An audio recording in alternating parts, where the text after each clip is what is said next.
Hello বন্ধুরা, Indian temples tour চ্যানেলে আপনাদের সকলকে স্বাগত। আমরা চলে এসেছি আরও একটি নতুন ভিডিওর সাথে। হোলি এবং চৈত্র নবরাত্রির মাঝামাঝি এই একাদশী পাপমোচনী একাদশী নামে পরিচিত। নাম থেকেই স্পষ্ট যে এটি এমন এক একাদশী যা পাপ থেকে মুক্তি দেয়। এই একাদশী বসন্ত ঋতুতে পড়ে, তাই এই দিনে বিশেষ করে ভগবান শ্রীকৃষ্ণের পুজো করা ঐতিহ্য রয়েছে। এই বছর চৈত্র মাসে পাপমোচনী একাদশীর উপবাস কখন পালন করা হবে, পুজো শুভ মুহূর্ত জেনে নিন এই ভিডিওর মাধ্যমে। পাপমোচনীয় একাদশী 2025 সালে 25শে মার্চ মঙ্গলবারে পড়েছে।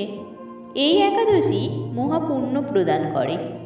যেই ব্যক্তি এই একাদশীতে উপবাস করে তার পূর্বপুরুষরা স্বর্গলাভ করে। এটি হিন্দু পঞ্জিকার শেষ একাদশী হিসেবে বিবেচিত।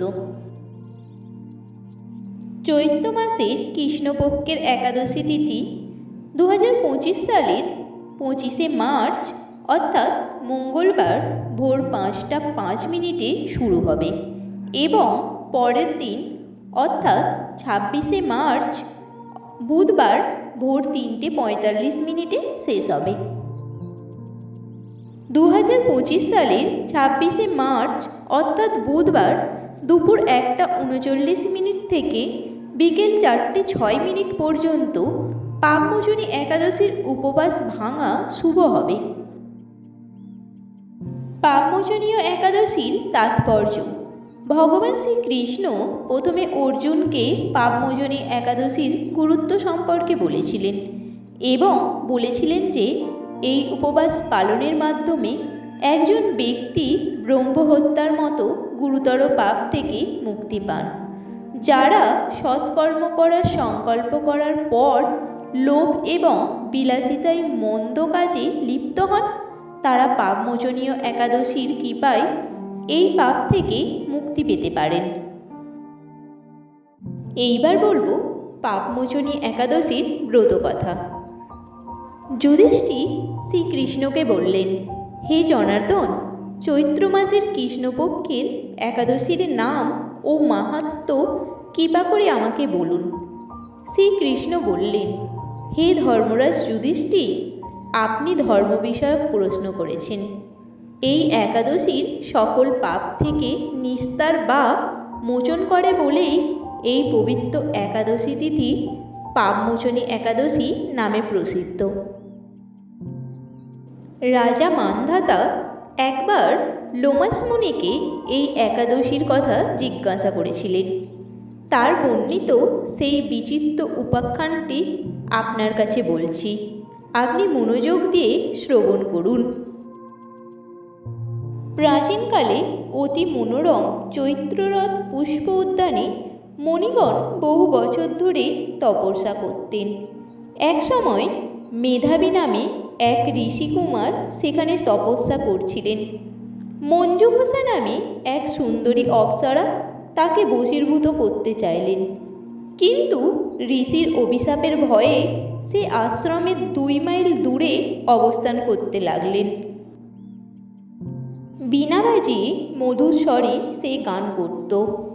একদিন মঞ্জুঘোষা মেধাবীকে দেখে তার প্রেমে মগ্ন হয়ে পড়েন।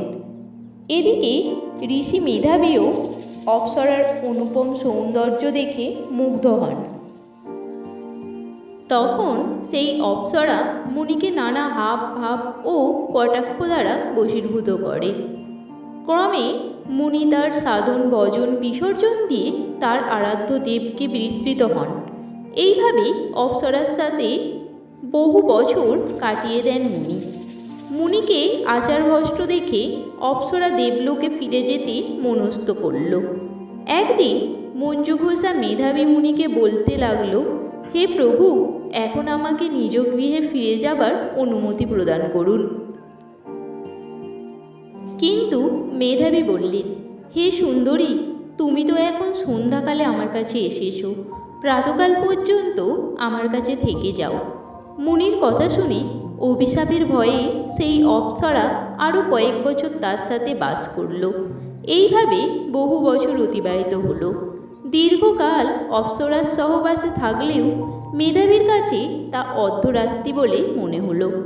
মঞ্জু ঘোষা পুনরায় নিজ স্থানে গমনের প্রার্থনা জানালে মুনি বললেন, এখন প্রাতকাল, যতক্ষণ পর্যন্ত আমি সন্ধ্যা বন্দনা না সমাপ্ত করি ততক্ষণ পর্যন্ত তুমি এখানে থাকো।